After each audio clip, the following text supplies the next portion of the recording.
50,300 square kilometre territory ہے پنجاب کی، Indian آکوپائیڈ Punjab, جہاں سکھ میجورٹی میں ہیں، 5 ملین سکھ ڈائسپورا. اگر ہمیں ڈپلومیٹک سپورٹ ملے تو ہم بہت جلدی جو ہے وہ اپنے نشانے کے قریب ہو سکتے.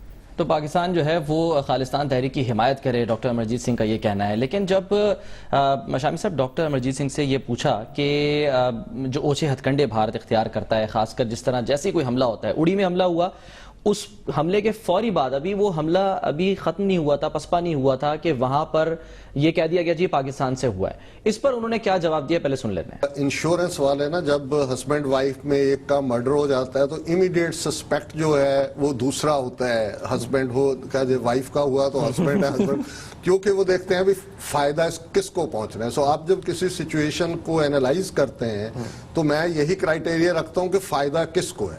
چلو پہلے ہم پاکستان سے شروع کرتے ہیں. اگر انڈین کہتے ہیں جی پاکستان نے کیا، ISI نے کیا.